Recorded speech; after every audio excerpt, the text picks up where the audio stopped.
Good evening, folks. This is David Smith of Correctional Officer Lifestyle. I'm coming to you today with a video about ultimatums. I do not like ultimatums. I don't. I never have. I don't think I ever will. This is a video about ultimatums between departments. Okay?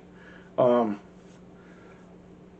received an ultimatum from a department head one day.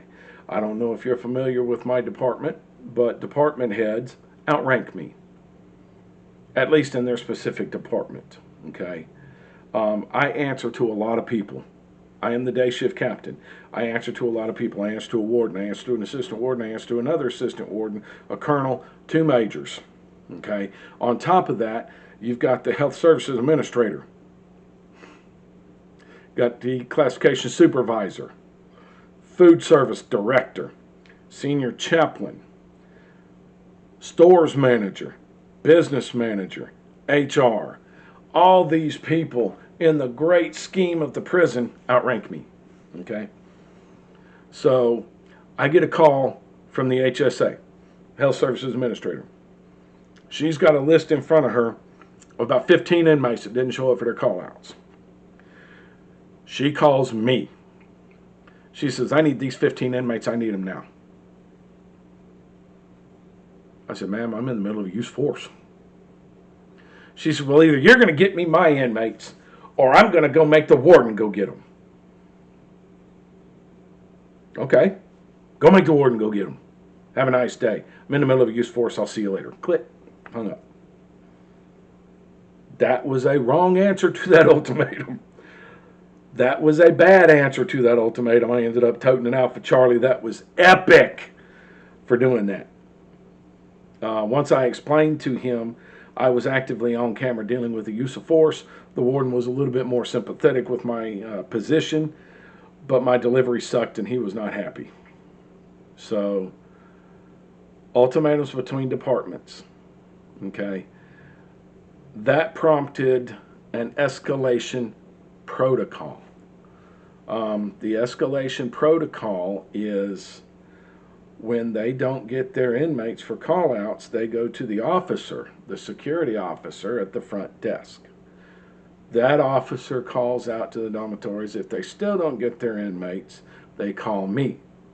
If they still don't get their inmates, they call a major or the colonel, all the way up to the warden. That escalation protocol goes, and it's horrible because, let's say, for example, the ultimatum is you get me my 15 inmates, or I'm going to make the warden do it. Okay? This is a person with testicles that clack when they walk because they're made out of steel. Don't nobody tell the warden to go do something, except maybe the regional director. Come on.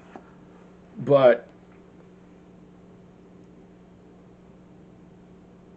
now with the escalation protocol, they talk to the desk officer, then they call me, and then they call the colonel.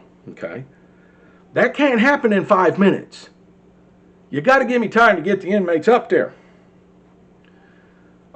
If you talk to the desk officer and 1 minute later call me, and 2 minutes later call the colonel, I ain't even had time to send internal security down to the dormitories to get the convicts. Okay? Ultimatums, they don't work. They don't. The escalation protocol will work. The escalation protocol that came from the ultimatum will work. Give me time. Okay? And if I am genuinely busy, offering me an ultimatum when I have already got my hair on fire, this hair, because I don't have any up here, when I've already got my hair on fire, and giving me an ultimatum, that's going to make me say ugly things to you and hang up. That's what it's going to do. All right? Ultimatums don't work. Ultimatums between departments don't work. Ultimatums just don't work. Don't do it. All right? Come up with a better system than an ultimatum, because that was an ultimatum between a department head and a captain that drew the warden into it. We can't have that. We have to present ourselves as a unified front, and the ultimatum breaks that front. The inmates see that. The inmates see that I am good mad, not at an inmate, but at another staff member, one that outranks me. What does that give them? Hey, I might be able to separate him from his work family. We just talked about that yesterday. Folks, ultimatums, bad. Ultimatums, bad.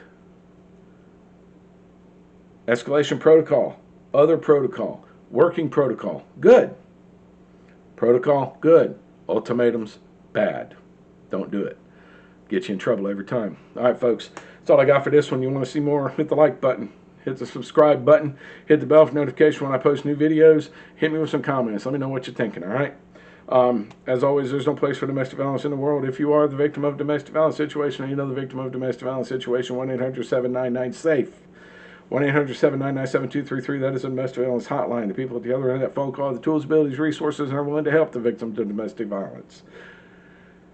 If you know the aggressor in a domestic violence situation, for the love of God, say something to somebody. And if the violence is ongoing, call 911, get them folks some help. All right, if you are the aggressor in a domestic violence situation, remember there are consequences for your actions, but there's also help. Ask for it. Admit that you need it, and ask for it. It's David Smith at Correctional Officer Lifestyle. I'll see you guys in the next video.